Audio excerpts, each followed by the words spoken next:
Hello everybody, welcome back to the workshop. So in this video I'm going to be taking a look at, as the title of the thumbnail you've already seen, is a diamond sharpening wheel from Milner-Hoffen Tool Co. So real quick, got to get this out right out front. Disclosure and all that, full disclosure.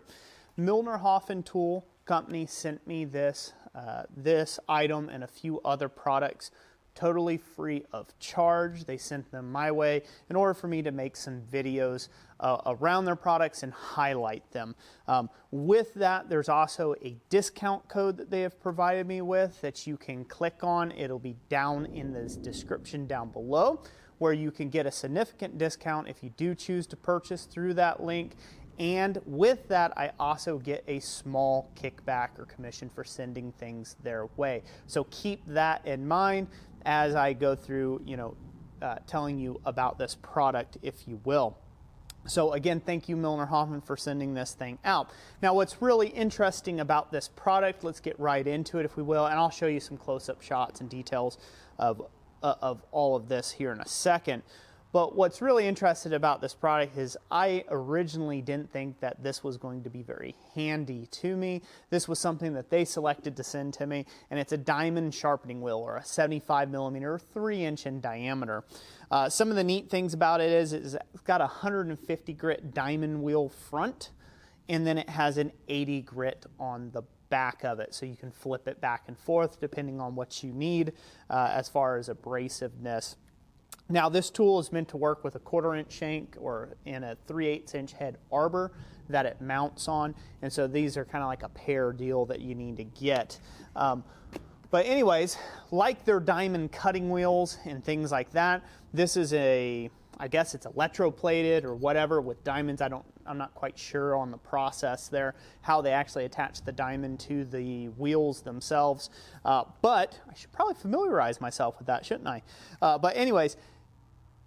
But it's basically just like their cutting wheels. Now, I imagine there's some differences to this because it's not meant for cutting.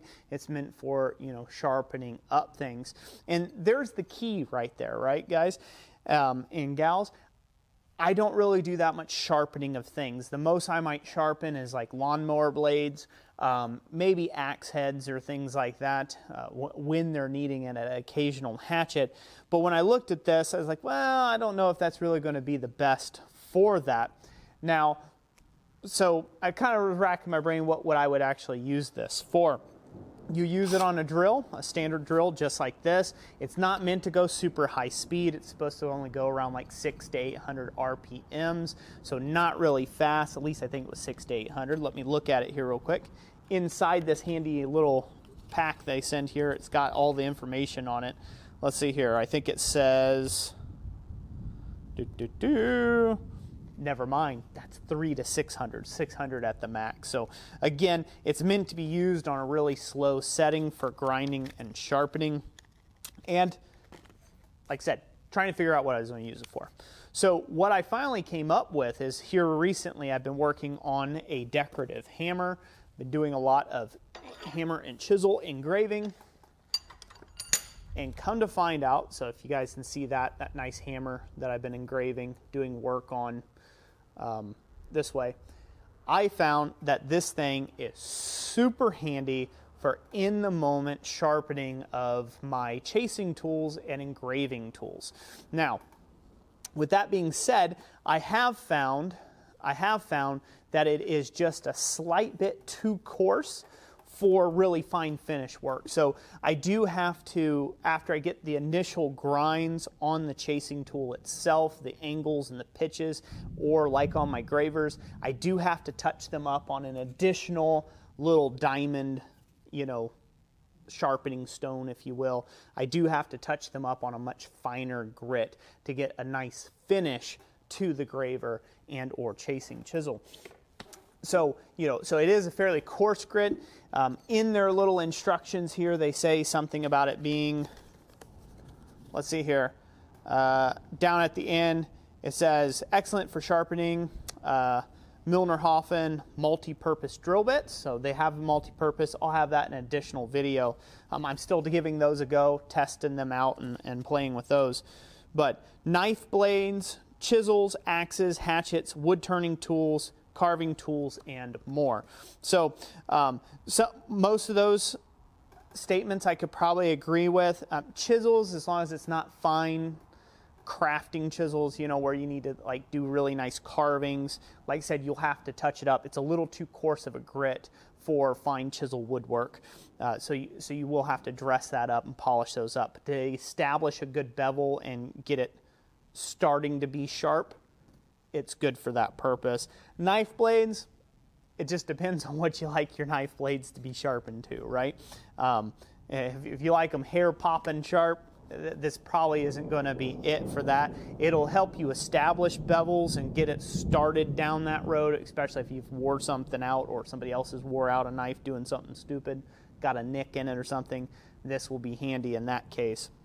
Axes and hatchets, definitely. Wood turning tools, again, I don't do wood turning, so I'm assuming it could work out pretty well for that, and carving tools and more. So basically anything you can think about, I fit into that and more category, more or less. So anyways, enough of me yapping here. How does it work?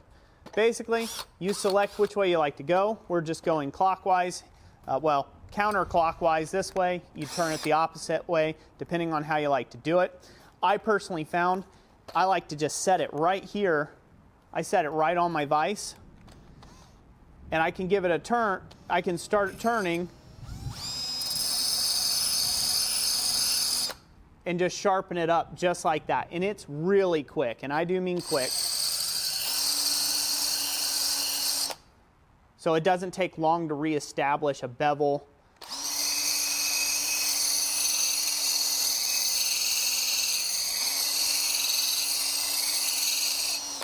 And resharpen up a tool. Hopefully you guys can see that. That's very quick. It's already got that bevel, and it's already sharp enough to engage steel for me. So again, that was one of those things I'm like, well, am I really ever going to use this thing? Well, it turns out it's been absolutely essential for this hammer work, for you know, doing the carving and engraving and chisel work like that. Now, what is this? Why would I say this is super handy? For me, the reason why it is super handy is I've been looking for a while now, ever since I took a class with Tom Latney. He has a little hand crank. It's like a little hand crank sharpening stone. And that's how he touches up all of his, you know, gravers and, you know, all of his chasing chisels and planishers and all that other stuff. He'll change the geometry and all that and make fine-tune adjustments with this little hand crank. You know, I think you all have seen them. They're bench mount. They got usually a screw on the bottom. Hand crank them. They're just like a hand crank bench grinder or sharpening stone. And he uses it like that. And I've been looking for one forever. They're super expensive, which is kind of crazy to think about, that something like that would be super expensive. But people found out, I guess they're a good thing. So this right here is going to kind of replace that for me. I already have a drill. This thing being diamond, it's going to last forever. And I do mean forever for what I'm doing on such a small scale. I've used this now probably 150, maybe 200 times, sharpening and dressing throughout this whole process of carving on this hammer. And yeah, it's still sharp. I mean, the diamond on it's still sharp. I haven't used the 80 grit side. I just don't have the need for that. But I have used the 150 grit side, and it's worked out just fine. So anyways, I just wanted to highlight that tool to you guys there. Told Miller & Hoffman I would, so I just wanted to be honorable of that. Again, keep in mind that they did send the tool to me free of charge, and if you do decide to purchase anything through the affiliate link in the description down below, I will get a small kickback from that. So that if you're in the market for a sharpening thing like that, you're interested in getting into doing some fine chisel work and whatnot, engraving, that might be a great option for you. Consider supporting the channel by, you know, clicking that link down there in the description. So that's it for today.